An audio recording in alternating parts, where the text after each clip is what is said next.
My mother called me on a Tuesday morning and asked a question no 72-year-old widow should ever have to ask. How quickly can someone lose a house they already paid for? I stopped working. What happened? There was a long silence. Then she said, I received a letter. 3 hours later, I was standing in the kitchen of the house where I grew up. My mother, Evelyn Bennett, sat at the table with an untouched cup of tea. A certified envelope lay open in front of her. Across the top, in bold letters, were the words, Notice of intent to foreclose HOA Karen. The amount claimed was $28,460.17. The original violations were almost impossible to believe.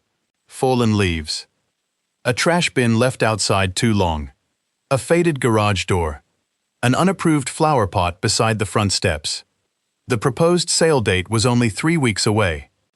I asked my mother how long she had known about the fines. She looked toward the kitchen drawer. Inside, I found dozens of notices, payment demands, and returned appeal letters. Some listed the same violation 3 times on the same day. One photograph showed her front yard covered in leaves at 9:10 a.m. I checked the Doorbell camera app. At 9:06, the yard was clean. My son Noah began searching the cloud backup. He recovered a deleted clip from that morning. An HOA inspector walked into my mother's yard carrying 2 large bags. Then he dumped the leaves onto the grass. The foreclosure had not begun with neglect. It had begun with manufactured evidence. My parents bought the house when I was 8 years old. It was not large or luxurious. The roof leaked over the laundry room, the kitchen cabinets were outdated, and the backyard was mostly dirt. My father, Thomas Bennett, saw possibility in everything. He repaired the porch himself. He tiled the kitchen on weekends. He painted the garage door every few years and planted a maple tree near the front walkway. My mother taught 3rd grade at the local elementary school. My father worked as a mechanic. They never had much extra money, but they paid the mortgage every month. When I left for college, the house remained the place I returned to for holidays, difficult decisions, and every important family celebration. Years later, Noah learned to ride a bicycle in the driveway. My father taught him how to repair the chain inside the garage. By the time Thomas died, the mortgage had been fully paid. The house was the result of 30 years of discipline, sacrifice, and ordinary work. After the funeral, my mother refused to move. This is where he still feels closest, she said. Inside the garage, his tools remained organized by size. His handwriting was still visible on the shelves. On the back of an old mortgage statement, he had once written, "A paid-off house is more than property. It is a promise that your family will always have somewhere to return." Now the HOA was threatening to sell that promise over leaves and trash bins. I stood beneath the maple tree my father had planted. Its branches stretched above the roof. I told my mother the house would not be sold. Not while there was still time to expose how the debt had been created. The first notice arrived 6 months after my father died. My mother had left the trash bin near the garage until noon instead of bringing it inside before 10. The letter was labeled a courtesy warning. She apologized and corrected it. 2 weeks later, the HOA cited leaves beneath the maple tree. My mother had arthritis in both hands and sometimes needed an extra day to clear the yard. She hired a teenager from down the street to help. The leaves were removed before the deadline. The next notice claimed the garage door was faded. Then came a warning over a flower pot near the front steps. The pot had been there for 12 years.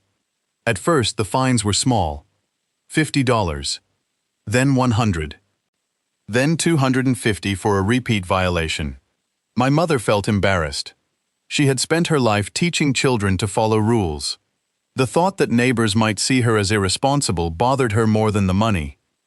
She sent checks whenever she could. She believed each payment settled the matter. Instead, the HOA applied her money to administrative fees and legal charges. The original fines remained unpaid on the account. One check for $500 cleared her bank. The HOA ledger still listed. No payment received. My mother called the management office. They told her records sometimes took time to update. She waited. The balance grew.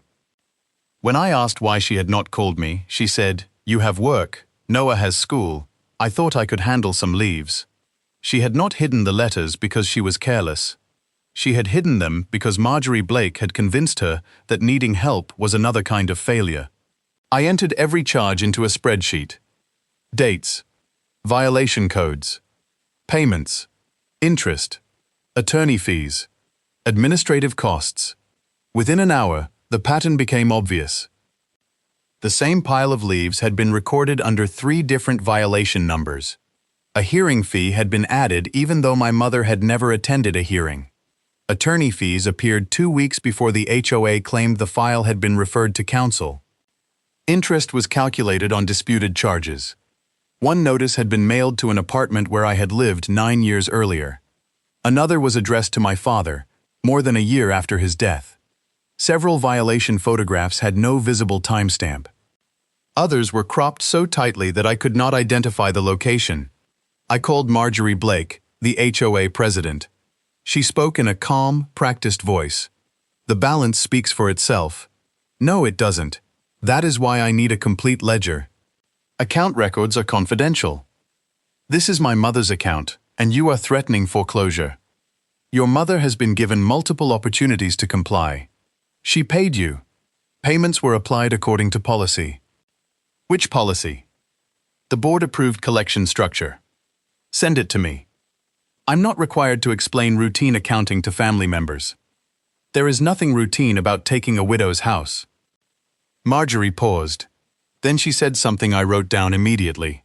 "Once the sale date is issued, most owners finally become cooperative." She said it as if foreclosure were not a last resort but a collection technique. I requested the ledger in writing. She denied the request. I requested meeting minutes authorizing the fines. She delayed. I requested proof that my mother had received a hearing. She stopped responding. That evening, I reviewed the bank statements again. The HOA had deposited every check. The missing payments were not an error. They were part of the design. Attorney Samuel Ortiz reviewed the foreclosure notice in his office the following morning. He specialized in HOA liens, consumer protection, and property disputes. He read the documents silently, making notes beside almost every charge. "This sale may be challengeable," he said. "Maybe?" "I need the full file, but the notice process looks defective." He identified several problems immediately. The appeal instructions were incomplete. The lien included charges not authorized by the bylaws. The board had not documented a valid vote to begin foreclosure. Some fines exceeded the association's own limits. There were legal fees with no corresponding legal work. Most importantly, the notice timeline did not provide my mother the full period required to respond. Samuel filed an emergency request to stop the sale. He also demanded a complete accounting and preservation of every photograph, email, ledger entry, and board recording connected to the property. The court issued a temporary order freezing the foreclosure. My mother's house could not be sold while the charges were reviewed. It was the first moment she allowed herself to breathe. But Samuel warned us that stopping the sale was not the same as clearing the lien. Then he ordered a title search. The report revealed something unexpected. A real estate investment company had requested information about my mother's property before the foreclosure notice was even mailed. The request asked whether the house had a mortgage, how much equity it contained, and whether the owner lived alone. The contact person was Darren Blake. I recognized the name. Darren was Marjorie's older brother. He owned Blake Compliance Services, the company that inspected properties and issued violation photographs for the HOA. The inspector, the collection process, and the foreclosure referral were not separate systems. They were connected through one family, and someone had already been studying my mother's house as an investment opportunity. Blake Compliance Services operated from a small office 20 minutes from the neighborhood. Its website described the company as an independent compliance and collection support provider. Public business records told a different story. Darren Blake owned the company entirely. Marjorie had never disclosed that relationship to most residents. The HOA paid Darren's company for property inspections, violation notices, account updates, lien preparation, and foreclosure referrals. The contract included separate fees for every stage. $50 for an inspection. $35 for a notice. Additional charges for repeat violations. A lien referral fee. A foreclosure referral fee. There was also a performance bonus based on total collections. The more residents were fined, the more Darren earned. The deeper an account moved into enforcement, the more profitable it became. I searched the HOA meeting minutes. The contract vote recorded Marjorie as abstaining, but Noah found archived clubhouse camera footage from the meeting. Marjorie had led the entire discussion. She recommended the company, answered questions on Darren's behalf, pressured 2 board members to approve it, and counted the final votes herself. Her name may not have appeared beside a formal vote, but she had controlled the decision. Then Samuel obtained several internal emails through the court's preservation order. One message from Darren read, "Older owners pay once they see the word foreclosure." Marjorie replied, "Focus on accounts with strong equity and limited family involvement." Another email referred to my mother's street. Several good candidates, long-term owners, mostly paid off. The violation system was not designed to improve the neighborhood. It was designed to create debt. Marjorie supplied the authority. Darren supplied the inspections. The collection structure supplied pressure. And investors were waiting at the end of the process. My mother's house had not been selected because of leaves. It had been selected because she was elderly, widowed, and sitting on a fully paid property. Noah spent most of the afternoon working through the doorbell camera archive. The clip had been deleted from the phone application, but the system stored a secondary copy in the cloud for 30 days. He recovered it with the original timestamp. At 9:03 a.m., the yard was clean. At 9:05, a Blake compliance employee parked across the street. He removed 2 black bags from his trunk. Then he walked onto my mother's lawn. He opened the first bag beneath the maple tree and shook dry leaves across the grass. He used his foot to spread them toward the walkway. Then he opened the second bag near the garage. At 9:08, he stepped back and photographed the property. At 9:10, the official violation image was created. The file had been cropped so the empty bags beside his vehicle could not be seen. Before leaving, he gathered some of the leaves back into one bag. The doorbell microphone captured part of a phone call. "I got enough for a repeat violation," he said.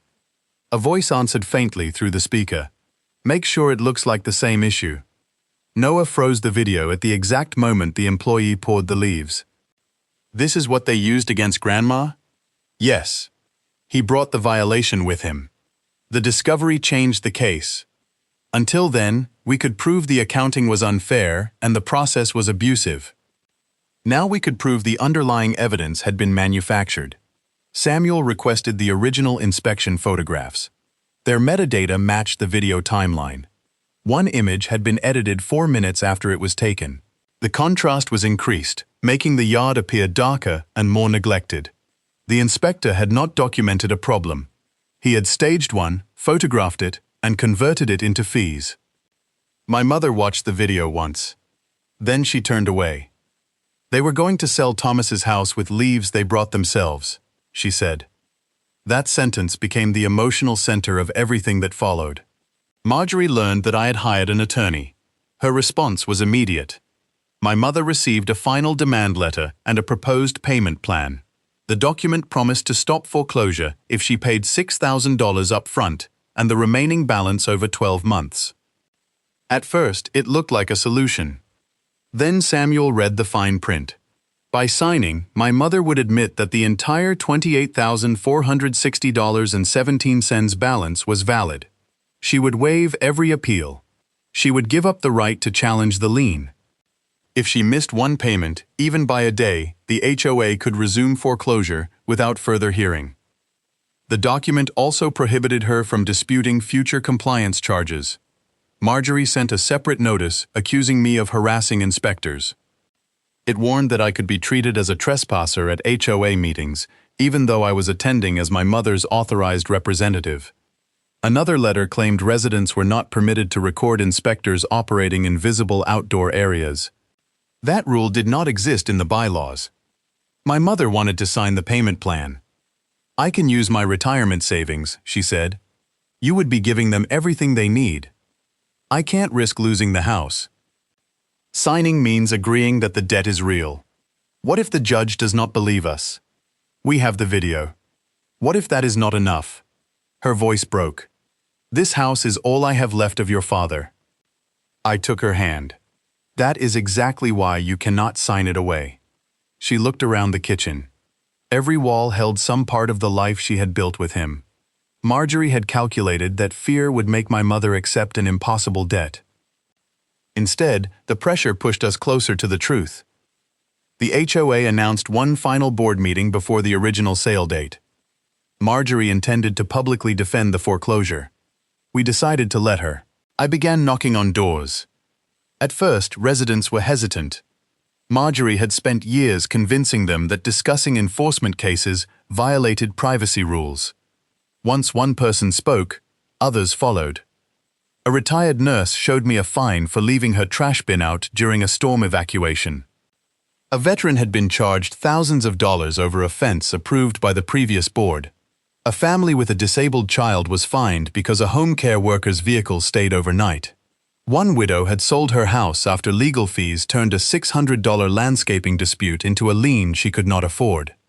A young couple paid a hearing fee for a hearing that never occurred. An elderly man had photographs showing the wrong house attached to his account. The documents looked remarkably similar. Same language. Same administrative charges. Same legal firm. Same inspector. Same threats. We formed a residence group. Everyone brought bank statements, notices, checks, photographs, and emails. I built a master spreadsheet. The pattern became visible across dozens of households. Payments disappeared into fees. Repeat violations multiplied quickly. Appeals were delayed until charges increased. Homes with substantial equity moved faster toward liens. Residents with mortgages were pressured to pay. Residents without mortgages were marked for deeper collection. Samuel asked the court to expand document preservation beyond my mother's account. The judge ordered the HOA not to destroy any enforcement records. Then a former board secretary contacted us. She said Marjorie kept a separate spreadsheet of high-value properties. The file was not stored in the official HOA system. It was shared privately with Darren. The secretary had seen phrases like easy payer, repeat target, high equity, foreclosure candidate. My mother had believed she was alone. She was not. That realization changed the residents from frightened individuals into witnesses. At the upcoming meeting, Marjorie would not face one daughter defending one widow. She would face an entire neighborhood carrying proof.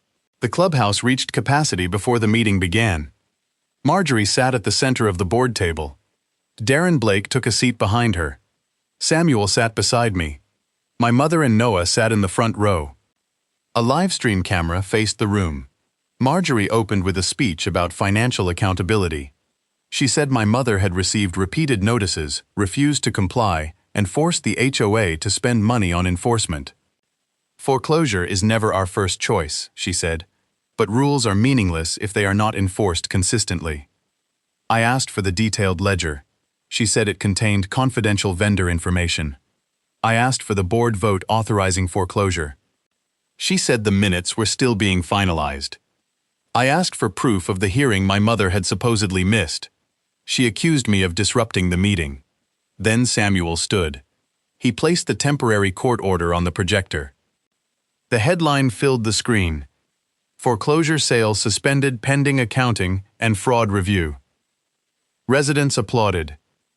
Marjorie struck the table with her gavel. This order does not erase the debt. No, Samuel said, it requires you to prove it. He requested the original photographs, vendor contract, collection ledger, board minutes, and communications with investors. Marjorie refused to discuss ongoing litigation. I placed the first spreadsheet on the screen. It compared my mother's checks with the HOA ledger. Every payment had cleared her bank. Several were missing from the account. Marjorie called it a bookkeeping issue. Then I displayed the duplicate violations. Same day, same photograph, different numbers. The room grew louder. Darren leaned forward and whispered to his sister. She still believed the complexity of the records would protect them. That was her mistake. I had spent 20 years auditing financial systems, and I was about to show the neighborhood exactly how a $1,350 fine became a $28,000 foreclosure. I projected the full breakdown. The original violation fines totaled $1,350. Administrative charges added $6,400. Legal fees added $8,700. Blake compliance fees added $4,900. The remaining amount consisted of interest, lien charges, processing fees, and repeated notice costs. Most of the debt did not come from leaves, trash bins, paint, or flower pots. It came from the machinery built around them.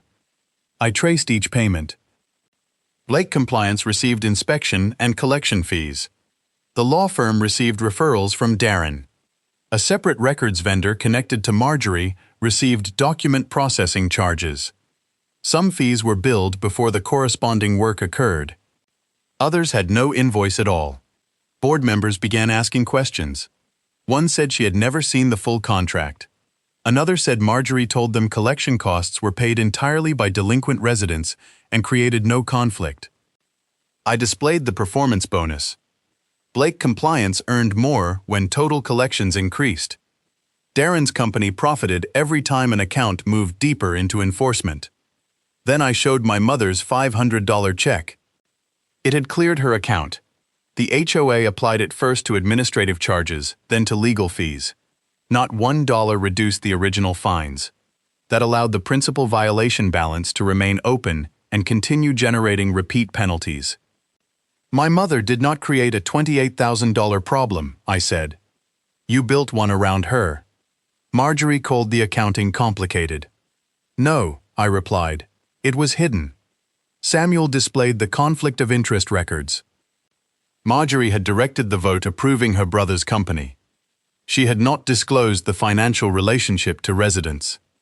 Darren stood and said the company had provided legitimate services. Then you will have no objection to showing how the evidence was collected, Samuel said. Noah connected his laptop. The screen went black. Then the recovered doorbell video began to play. The first image showed a clean front yard. Seconds later, a Blake Compliance employee appeared carrying 2 bags of leaves. No one spoke while the video played. The inspector walked onto my mother's lawn. He opened the first bag and poured leaves beneath the maple tree. Then he spread them with his shoe. He emptied the second bag near the garage. He stepped back. He took photographs. The microphone recorded his voice. I got enough for a repeat violation. The room erupted. Marjorie struck the gavel repeatedly. This video is being presented without context. What context makes this acceptable? A resident shouted. Darren stood. The employee may have been moving debris during an inspection. Noah froze the image. The open bags were visible beside the inspector. Then he displayed the official violation photograph. It had been cropped to remove the bags. The metadata showed the image was taken 2 minutes after the leaves were dumped. Samuel displayed the unedited original. The inspector's shadow and part of one bag were visible at the edge. My mother stood slowly. She looked directly at Marjorie. You were going to take my home with leaves your own employee brought. Marjorie avoided her eyes. A woman in the second row raised a stack of notices. If her evidence is fake, how much of ours is fake? More residents stood. One held photographs of the wrong house.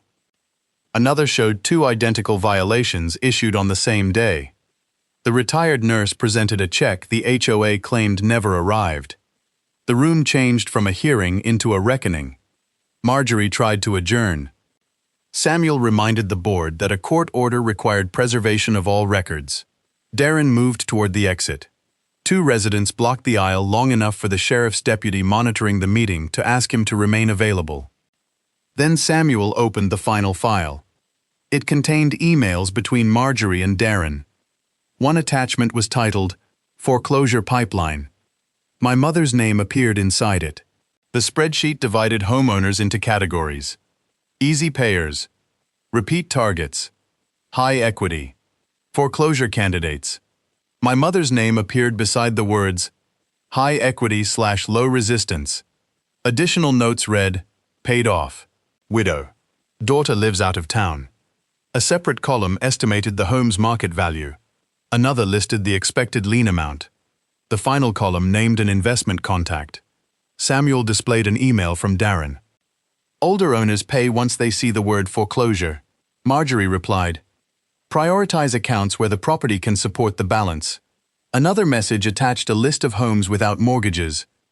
The investor who had researched my mother's title received that same list before the foreclosure notice was issued. One email described the process plainly. Minor violation, repeated fees, legal referral, lien, sale pressure. Samuel faced the board. This was not enforcement. It was a pipeline from minor violations to forced sales. Marjorie insisted the categories were collection tools. Why was an investor receiving them? I asked. She said she did not know. Her own email forwarded the spreadsheet. Darren claimed the investor was only evaluating possible debt purchases. The residents reacted with anger. The system had treated their homes as financial inventory. Older owners were not protected community members. They were targets with equity. One board member removed her nameplate and moved away from Marjorie. Another called for an immediate vote to suspend all collection activity. The deputy requested copies of the emails and investor communications. Samuel announced that the state regulator and consumer protection office had already been notified. Marjorie looked at the screen behind her. For 8 years, she had used polished language about standards, fairness, and property values. Now the neighborhood saw the language she used privately. High equity, low resistance. My mother had been selected because Marjorie believed she would be too ashamed, tired, or frightened to fight. She had not expected a daughter who understood ledgers, a grandson who understood backups, or a community that would finally compare notes. The board voted to remove Marjorie as president that night. The motion passed without a single vote in her favor. Blake Compliance Services was suspended immediately. Every active foreclosure was frozen. The board approved an independent audit of all fines, liens, legal fees, and vendor payments issued during Marjorie's 8-year term. Samuel submitted a formal demand to release the lien on my mother's house. By the following afternoon, the release document had been recorded with the county. The title was clear again. The HOA agreed to cancel every disputed charge and reimburse my mother's legal expenses. Other residents received notices that their accounts would be reviewed. The state regulator opened an investigation into undisclosed conflicts, falsified records, and collection practices. Darren's company was ordered to preserve all photographs, employee communications, and investor referrals. The law firm connected to the scheme faced questions about fees billed before files were formally received. Marjorie left the clubhouse through a side door. Behind her, the projector still showed the entry beside my mother's name. High equity/low resistance. No one applauded. No one followed. The following weeks revealed more damage. Several residents had paid thousands to avoid liens. One family had refinanced its home to cover disputed fees. Another homeowner had sold under pressure. The new board began refund discussions and settlement reviews. The employee who staged the leaf photograph admitted he had been told to create repeat violation evidence when properties appeared compliant. He said the instruction came from Darren. Darren said Marjorie approved the strategy. Their effort to blame one another only added to the record. My mother received the lien release letter on a quiet Friday morning. She read it twice. Then she placed it beside my father's photograph. The HOA had nearly converted a few manufactured leaves into the loss of a fully paid home. But the house still belonged to Evelyn Bennett. The new HOA board adopted major reforms. No fine could increase without an independent review. Administrative fees were capped. Percentage-based collection contracts were prohibited. Family relationships between board members and vendors had to be disclosed publicly. Violation photographs required original metadata. Residents received real hearings before liens could be recorded. Elderly and disabled homeowners were offered assistance before enforcement escalated. Most importantly, foreclosure could no longer begin without a recorded board vote, legal review, and proof that every notice had been delivered correctly. I helped residents compare their account ledgers. Noah held a workshop at the clubhouse showing older homeowners how to back up doorbell camera footage. Samuel explained liens, appeal deadlines, and collection letters in plain language. Neighbors began helping one another with yard work. The retired nurse organized a weekend cleanup team. No one wanted another person targeted because arthritis, illness, or grief caused a trash bin to remain outside for a few extra hours. One Sunday afternoon, my mother, Noah, and I sat beneath the maple tree my father had planted. Autumn had begun. Several leaves drifted onto the lawn. My mother watched them fall. "I suppose those are expensive leaves," she said. "Not anymore," I replied. She smiled. Inside the house, the recorded lien release rested beside my father's old mortgage statement. His handwritten words were still visible. "A paid-off house is more than property. It is a promise that your family will always have somewhere to return." Marjorie believed complexity would make a widow surrender. Darren believed every small violation could become revenue. They lost to a spreadsheet, a doorbell camera, old receipts, honest neighbors, and a family that refused to let manufactured evidence erase 30 years of sacrifice. The house was never only real estate. It was Thomas's promise. And this time, the promise remained.